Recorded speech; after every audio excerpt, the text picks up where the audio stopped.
if you're a new company, I mean, unless it's like some new industry or new market that, if it's an untapped market, or then you have more ability to, the standard is lower for your product or service. But if you're entering anything where there's an existing marketplace against large entrenched competitors, then your product or service needs to be much better than theirs. It can't be a little bit better, because then you put yourself in the shoes of the consumer and they say, why would you buy it as a consumer? You're always going to buy the trusted brand unless there's a big difference. So a lot of times, entrepreneur will come up with something which is only slightly better. And it's not, it can't just be slightly better. It's got to be a lot better. There's no need even to have a college degree. Oh, well, okay. At all, or even high school. I mean, if somebody graduated from a great university, that may be an indication that they will be capable of great things, but it's not necessarily the case. If you look at, say, people like Bill Gates or Larry Ellison, Steve Jobs, these guys didn't graduate from college.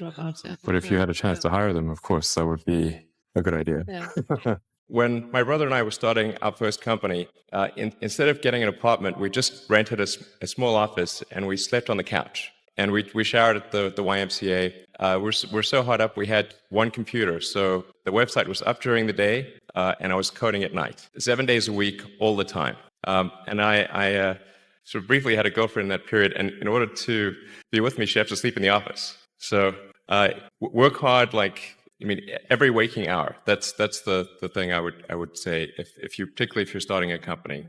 A natural human tendency is wishful thinking. So a challenge for entrepreneurs is to say, well, what's the difference between really believing in your ideals and sticking to them versus pursuing some unrealistic dream that doesn't actually have merit? And that is a really difficult thing to tell you. Can you tell the difference between those two things? Right. So you need to be sort of very rigorous in your self-analysis. I think certainly extremely tenacious, and then just work like hell. I mean, you just have to put in 80 to 100 hour weeks every week.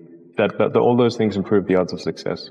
Or how do you think about making a decision when everyone tells you this is a crazy idea? Or where do you get the internal strength to do that? Well, first of all, I'd say I actually think I feel fear quite strongly. So it's not as though I just have the absence of fear. I feel it quite strongly. But there are just times when something is important enough, you believe in it enough, that you do it in spite of fear. People shouldn't think, well, I feel fear about this and therefore I shouldn't do it. It's normal to feel fear. So you just feel it and let the importance of it drive you to do it anyway. If you just accept the probabilities, then that diminishes fear. Drive overrides fear. It's about believing in the future and thinking that the future will be better than the past. And I can't think of anything more exciting than going out there and being among the stars. You want to know one thing that every failed businessman that I ever met had in common? They immediately assumed their business was better than their competitors. Their ego led to their own failure. You want to know what I do? Before I even start a new venture, I identify all the top competitors and I approach their business as a customer so that I can be on the receiving end and learn every detail that led to their success. You don't need college to learn stuff, okay? Everything is available basically for free. You can learn anything you want for free. It is not a question of learning. So I think colleges are basically for fun and to prove you can do your chores, but they're not for learning. Trying to do something exceptional, they must have evidence of exceptional ability. I don't consider going to college evidence of exceptional ability.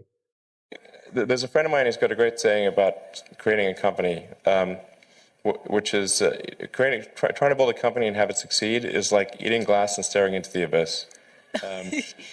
So, I mean, what tends to happen is it's sort of quite exciting for the first several months of starting a company. Yeah. And then reality sets in. Things don't go as well as planned. Yeah. Customers aren't signing up. The technology or the product isn't working as well as you thought. Yeah. And then that can sometimes be compounded by a recession.